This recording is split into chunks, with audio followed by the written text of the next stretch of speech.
From Carry the Load, these are lessons from the front.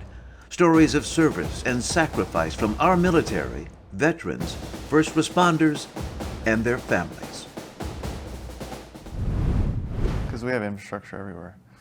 So we're like a power company. You know, the power company has problems, and when there's bad weather, Yeah. we're like a power company, except we're everywhere. We're everywhere in the country. Like literally every few miles, because we have a cell tower every handful of miles. So no matter what the issue is. And is your responsibility the United States or global? Global. I have a COO, and then the CEO is above him. So if But our CEO used to have my job, so he's quite involved in my job. So I get questions directly from him all the time. So it's almost kind of like I have two bosses, which is fun. So how did you learn this stuff then? Same, on the job. You know, I learned long ago in the military that this sounds obvious, but it's not to everybody, that the people at the ground level in the organization, whatever level that is, you know, and at AT&T, it's the folks, the union folks, and the first level managers, we call them. But in the military, the most junior folks, they can teach you an absolute ton about whatever the business is, whatever it is you're doing. And so I learned a long time ago, I have this story I actually tell at AT&T all the time about a petty officer who's one of the most junior petty officers in our training class in BUDS and SEAL training. And Petty Officer Brown was his name, and we called him Brownie. And he was this real skinny guy, very junior, not too long out of boot camp. And he went on to have a very distinguished career. And in training, we were on a compass navigation course in the middle of the night, and Brownie was in the very back. And we were totally lost.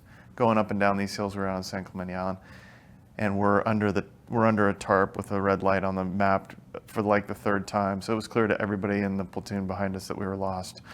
Finally, Brownie comes up, and he was very quiet, didn't say much, pokes his head under, and he goes, Sirs, I think you're lost. Do you mind if I help you out? Because we passed that same spot 3 times now. And I said, hey man, if you could figure it out, like sure. He gets under here and he points to the map and he says, we're right here. We were just right there, and we've passed this spot 3 times. He says, we need to go down here, and he starts pointing. At night, he's pointing, and I said, I got a better idea. Why don't you run point? Why don't you lead? You run point and take us there. Sure enough, man, it was like less than 10 minutes, and we were there.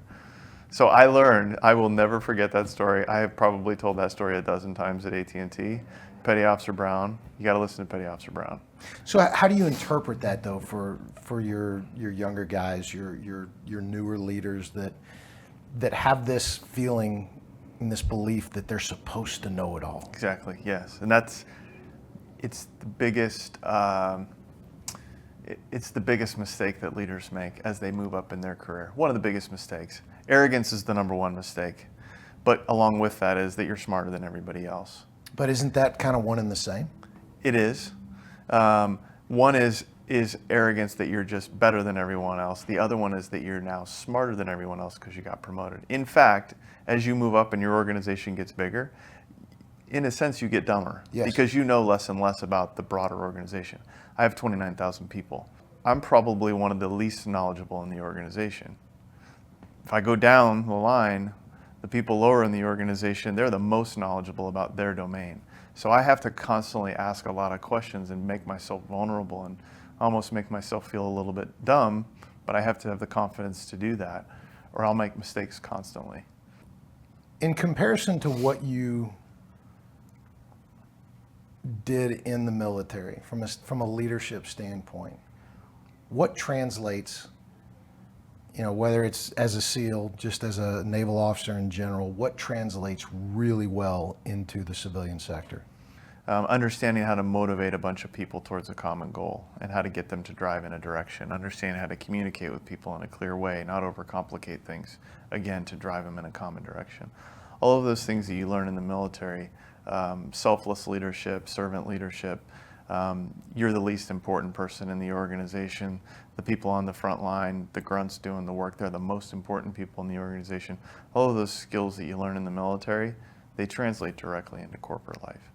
And you think that it's a lot different, but in the end, it's really not. Leadership is leadership no matter where you go.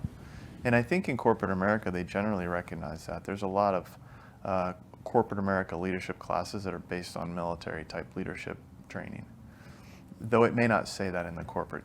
It may not say that in the corporate training. Why do you suppose that is? I think you see a lot of strong leaders that come out of the military into the corporate world, and they know how to treat their people. They know how to motivate their people. They know how to set goals, keep people on course, driving towards a common goal. I mean, if you can build rapport and respect with a group of people in the military and get them to go do things that can get them killed or injured really badly, if you can motivate people to do that in the military, you can do almost anything you need to do in corporate life. And the biggest misnomer in corporate life, by the way, is, well, the military, I've had people say this to me, it's easy in the military, you just order them and they do it. No, it doesn't work that way in the military. When it comes to somebody risking their life, you can't just tell them, I'm going to sit here and I want you to run out there and hope you don't get killed. Good luck. It doesn't work that way. You know, I'm listening to you. You're one of the most soft-spoken people that I've ever met. And that's not just militarily, but yet when you say things, they're things of importance. They're things of value. And my guess is that you probably kind of led with the idea that if I have to raise my voice, there's either some loud booms going off or I really need to get somebody's attention. Right. Is that a fair? Yeah, 100%. I will tell you, first of all, when I started in corporate life, I had some really good human resources people that took me aside and mentored me. Because it's a big shift coming from the SEAL teams. It was peacetime military when I left, but we had been doing shipboardings in the Gulf. And so peacetime, but not really. But this was not during the actual war. Then coming, right into corporate America. So I had some human resources people that gave me some good advice. And some of the things were like, if you're talking to somebody and they're sitting down, you need to sit down. Because you're a big guy, your head's shaved. Everybody knows your background, even though you don't talk about it. So you sit when they sit. Try not to cross your arms, it looks intimidating. Don't raise your voice. Don't stare at people in the eye too long, it makes them nervous. Don't cuss. But do you think that that's a generational thing? Yeah, I mean, the society has obviously changed over the years. And, you can be purposeful about how you look at somebody. Mm-hmm. And you can throw in voice inflection and you can smile sometimes, and that can be disarming. So I try and be purposeful about that stuff just because of my background, which seems like I'm overthinking it, but believe it or not, it's coaching that I've gotten from people. But I think our society is, it's a little softer than it used to be. Not to take that in a negative way. But I have 4 kids and foster children. We foster, and I always tell them, I want you to be one of the toughest people in society, and that's how I've raised you. So mom and dad are hard on you, but we want you to be tough people because the world needs tough people. Define what you mean by tough from the standpoint of what you expect from your employees and how you're trying to raise your children. This may sound like a tangent, but I was thinking about this earlier as an example. When I went to Iraq, the base got rocketed and mortared 3-4 days a week, but to me that was pretty safe. I remember working out in the gym one day and a rocket hit right outside, and you heard it hit the wall because it happened to hit the cement wall, the one side of the gym that was cement and the other sides were, corrugated aluminum. Thankfully, it hit the right wall. And everyone just kind of stopped and looked over and then went back to working out. I came home and I told that story to a couple of my civilian friends.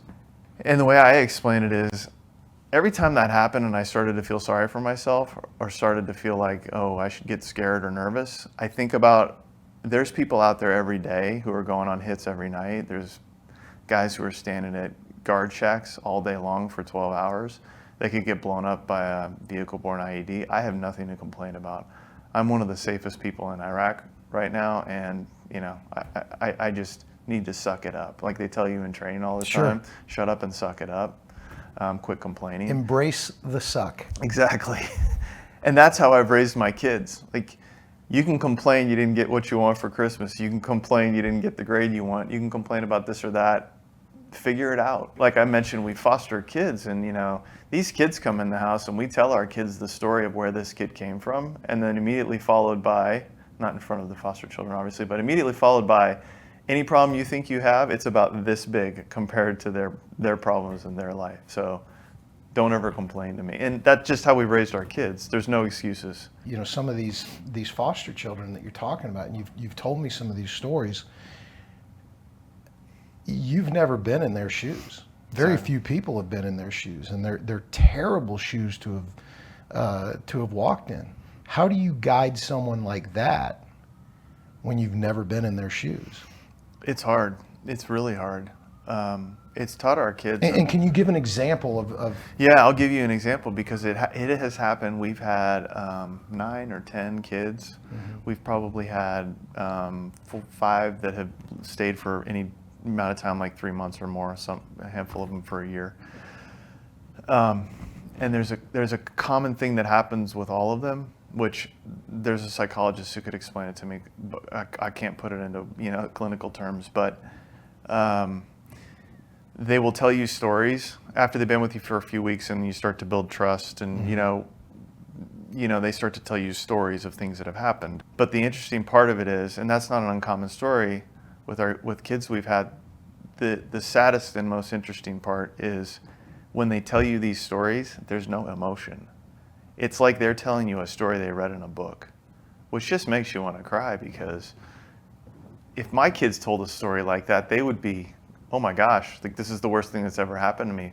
But they tell it just like this is just normal, because they're so traumatized that this is just another day in the life for them. So it's sad stuff. But how do you deal with it? And you just got to give the kids a lot of compassion, take care of them, love them. And the ultimate goal for us and why we're in fostering is we want to show these kids this is a stable household. This is what a normal family unit could look like, and hopefully someday you can strive for this. Not that we're perfect or we're the best example in the world, but that's our goal. So how is that experience with the foster children? How have you been able to process that and translate that into leadership in a corporate role? It definitely gives you a whole new level of compassion, because you realize that this kid in my home has seen and heard things that I've certainly never seen or heard, neither of my kids. And you go into a corporate role and you're around your employees, a lot of them have probably had similar experiences or mm-hmm. something traumatic that happened in their life, or they're just less capable of dealing with whatever trauma they have had in their life. It may not have been as serious as one of my foster kids, but it gives you more compassion and more understanding, and teaches you how to kind of meet people where they are, and try and be a little bit more forgiving sometimes. Doesn't mean you become soft and don't have high expectations for people, because that's a necessity, I think. But it gives you a little more compassion. But how do you differentiate? How do you compartmentalize those two?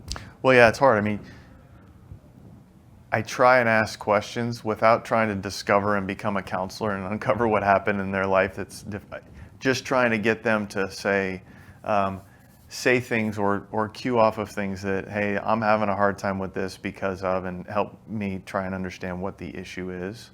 Like, when this person's under a lot of stress, they seem to just have a really difficult time performing. Okay, well, let me figure out how to get them down the road, do the things they need to do without putting them under a ton of stress.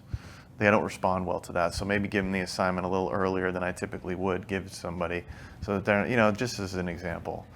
But again, it's like flexibility and leadership and trying to meet people where they're at. But again, in the end, I'll say it again, you've got to expect greatness from people, or they're never going to get there, just like we do with our kids. And so, if I remember correctly, though, you're still, you allow the foster children that little bit of grace when they come in the door. Mm-hmm. But then you ratchet up exactly what we just said pretty quickly, if I understood you correctly. Yes, of course, you got to give them a little grace initially. Hey, we had a girl that came in. She was, again, 9 years old, and she, not the same one, this is a different one. She came in, it was first night. She'd been there for 2 hours. We were eating dinner. We're sitting there eating, and she wasn't saying anything. And all of a sudden, she bangs both hands on the table and stands up, and she goes, "This food tastes like shit. You got anything else in this house to eat?" And my kids turned and looked at me like, "Oh God, Dad's How are you gonna handle Dad's this gonna one?" kill this little girl." And the funny thing is, my wife, who is like the sweetest, nicest, she's from Virginia, just a sweet woman. She is the one that's harder on the foster kids. She just said, "Young lady, let's go in the kitchen. We're gonna have a conversation." And I said, "Let me handle it, honey. It's okay." And I took her to the side and I said, let's just think about this a little bit. Mrs. S made the meal, and we talked through it a little bit. She says, "Okay." And after 2 months, she really was an angel. She was one of my favorites. Awesome, great kid. And most of them are like that. You end up really getting attached to them because they're such good kids, and they just need a stable environment with a lot of love, structure, discipline, and they end up being awesome kids. Well, and the reality is leadership and parenting are pretty darn similar. Oh yeah. And coaching a team. And yes. And running a platoon. They're all very similar. Right? They absolutely. They're all Structure, very discipline, similar. goals, teamwork, accountability, right. Thanks, Chris. Thank you. Awesome. If this resonated with you in the least, please subscribe and like, and please, please, please share it with at least one person. These are the stories that make us uniquely American. These are the stories that preserve the integrity of our nation.